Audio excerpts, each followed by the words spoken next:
We continue our sermon series in the book of Mark, and we are in the chapter 11, verses 15 through 18, and the text will be up on the screen. And as we go to that, let's consider a few things today as we continue the series in the book of Mark. Mark chapter 11, verses 15 through 18.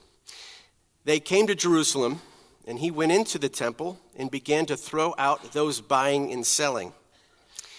He overturned the tables of the money changers and the chairs of those selling doves, and would not permit anyone to carry goods through the temple. He was teaching them, "Is it not written, 'My house will be called a house of prayer for all nations,' but you have made it a den of thieves." The chief priests and scribes heard it and started looking for a way to kill him, for they were afraid of him because the whole crowd was astonished by his teaching.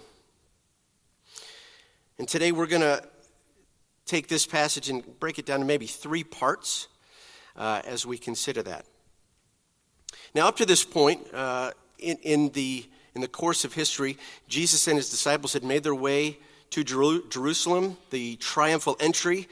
If you're familiar with that part of the story where he has come in, it was the time of the Passover, and they were making their way to the temple for worship. But something had happened in the temple and to temple worship itself.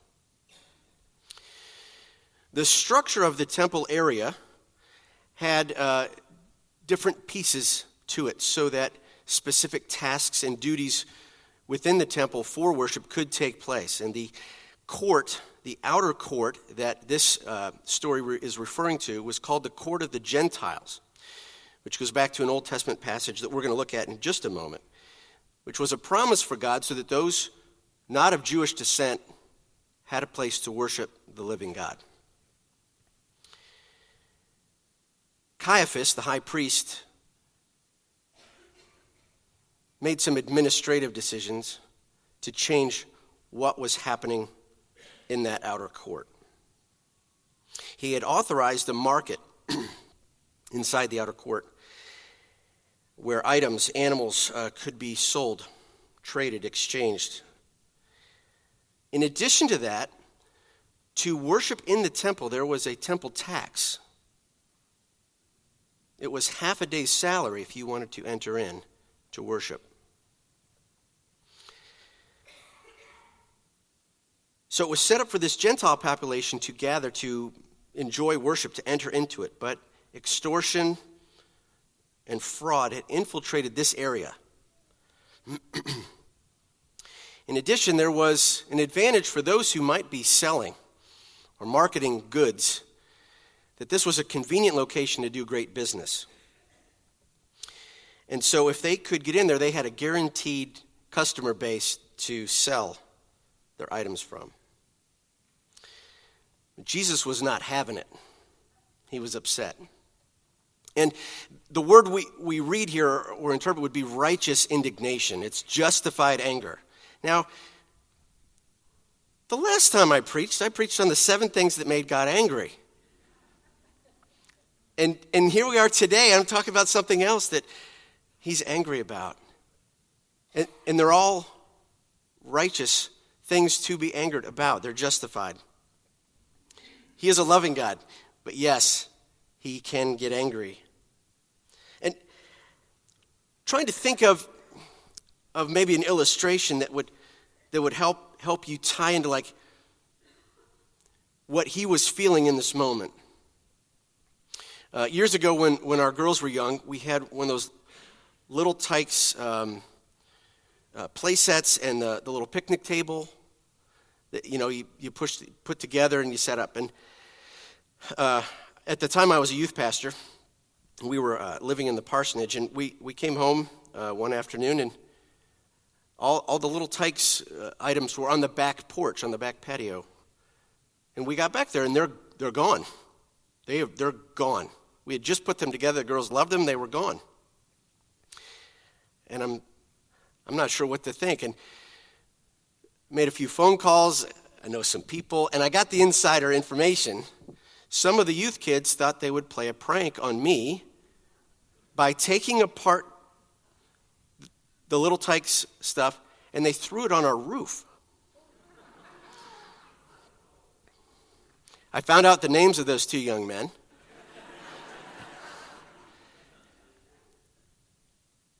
And it goes something like this. You mess with me, that's one thing, but when you mess with my kids, I will end you. You know, there was this moment where there was a snap in me like, oh no, you didn't, right? We each and every one of us have that breaking point, if you will, that moment where we say, I can allow some things, but I will not allow this. Why was Jesus so mad? The chief priests had taken advantage of people inside a place of worship.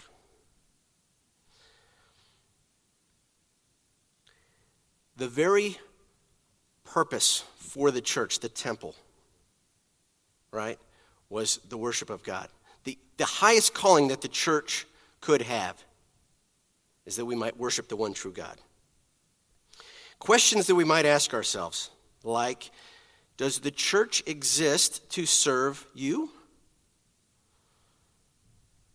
Now, we can look at some noble duties or activities that the church is a part of that we would say are really good things. They are not the ultimate. They are not the highest calling. Should the church serve those who are needy? Absolutely. Should the church perform weddings and funerals? Absolutely. That is not its highest calling. Why are we here today? We are here to worship the living God. The church had been maligned. Worship was not functioning properly, and it needed to be addressed. You know, we see this picture of Jesus. He's flipping over tables. He's throwing people out. He's kicking people out of the temple. People that he had created, people that he had designed to have a worship experience with the living God. But it had gotten all messed up. It got flipped upside down. And he flipped some tables and threw some people out. He refused people from carrying their goods inside the temple court area. And I wonder, when you came to church this morning, what did you bring that needed to be left at the door? What did you bring that needed to be left at the foot of the cross? Is there business that you should have done with God before you came in here? We are his dearly loved children. And we have a high calling as we live out our lives in relationship to him, that when we come into his house, we come in the right way. What ways do we take worship for granted? What ways do we take the church for granted? This is a privilege for us. It should be seen as such. But just like Caiaphas and the other priests, the scribes, had authorized other behavior, other things to happen that needed thrown out. Jesus was cleaning house. So what does worship really involve? What is worship really all about? I believe it involves surrender, that we might initially surrender to the living God to say, you are God, you are worthy, and we are not. It's a focus on him and not ourselves. And sometimes we just got to get out of the way. We're in the way of God doing his work in our own lives. It involves lament. When your heart is broken, when you are suffering, when you are facing loss and pain and grief, God is there to hear your lament. And his house is meant for that to take place. And ultimately, it is the celebration of who he is and what he has done for us. It's who he is and what he has done, not what we do. So what would worship look like if it were up to us? What if everyone at Eastside prayed the same way you did? What would prayer look like here if that were the case? What if everyone at Eastside gave the way you gave? What would that be like? What if everyone served the way you serve, led the way you led, etc., etc., etc.? In one sense, it could be really, really good. In another sense, it could be really, really bad. But why is this such a big deal? Verse 17. Can we go back to the text? Is it not written, my house will be called a house of prayer for all nations, but you've made it a den of thieves? This rebuke says you've made it a den of thieves. You've made the place of worship a place where the thieves would gather after they've stolen. They've done all their scheming, and they're now just hanging out. That is a harsh rebuke. This is not how it's supposed to be. This is not church. This is not temple worship. And I'm not having it. Let's take a look at I will read for you. You won't take a look because I don't have them on the screen. Isaiah 56. This is the promise that God had made for all people to come to know him and worship him this way. Isaiah 56 says that as for the foreigners who join themselves to the Lord, to minister to him, to love the name of the Lord. It's a key phrase there. To love the name of the Lord and to become his servants. All who keep the Sabbath without desecrating it and hold firmly to my covenant, I will bring them to my holy mountain and let them rejoice in my house of prayer. Their burnt offerings and sacrifices will be acceptable on my altar. For my house will be called a house of prayer for all nations. This is the declaration of the Lord God, who gathers the dispersed of Israel. I will gather to them still others besides those already gathered. This invitation is for all of us to come into his house of prayer, to honor what it is, what it stands for, and what it can be for his glory. In the book of Jeremiah, chapter 7, he says, but look, you keep trusting in deceitful words that cannot help. Do you steal, murder, commit adultery, swear falsely, burn incense to Baal, and follow other gods that you have not known? Then do you come and stand before me in this house that bears my name and say, we are rescued, so we can continue to do all these detestable acts? Has this house which bears my name become a den of robbers in your view? Yes, I too have seen it. These Old Testament passages profess what was going to be happening in that temple when Jesus said, that's enough. Not in my house. Not today. And so this promise was made in the Old Testament that the Gentiles would have a place to worship, but now it was filled with animals and goods. How are you supposed to worship in the midst of all that?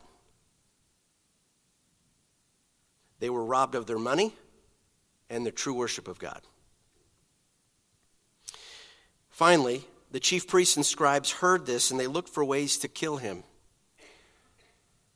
It's so ironic to look at these passages that talk about where people were plotting to kill Jesus, like they were going to stop him. And yet, amazingly enough, he was supposed to die.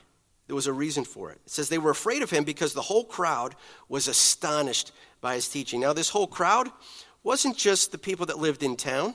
It wasn't just the natives.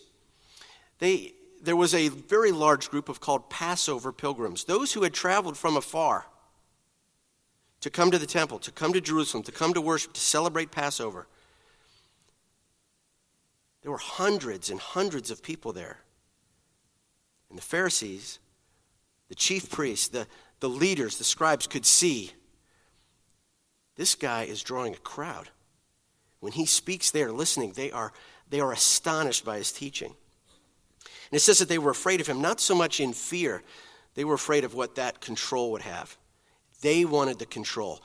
They wanted to make the decisions, and Jesus was in the way of that.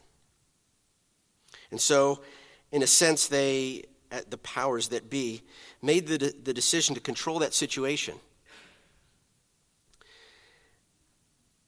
Maybe you've experienced it in the corporate world when it gets a little political and you're not on the inside track. The powers that be make decisions. And they say, I'm afraid we're going to have to restructure this department and you'll be relocated to the new office. They just make a decision, it's all fixed. Well, guess what? Jesus was going to fix them because he was going to do something very, very bold. He had been preparing for this, that his house of prayer would ultimately be restored to its original goal and purpose. Jesus would have to go to the cross. He would be the ultimate sacrifice. He would be the Passover lamb to give his life so that people could truly worship the living God.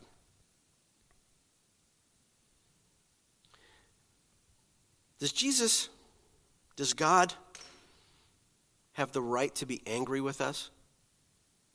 Absolutely. He has every right. Now, most of the time, we would say that's an easy yes. We would accept that. We know that we need to put him in his proper place, and we need to make sure we're in our proper place. But there are areas of our lives that we decide on our own what is acceptable, what's allowed. And that God need not intervene. It's okay, God, I got this. I can handle this part. You can handle all the other stuff, but I'm going to manage this. Maybe it's your finances. How you handle your money. You're like, I got this. I worked hard. I made my money. I can handle it properly. Maybe it's the way you raise your children.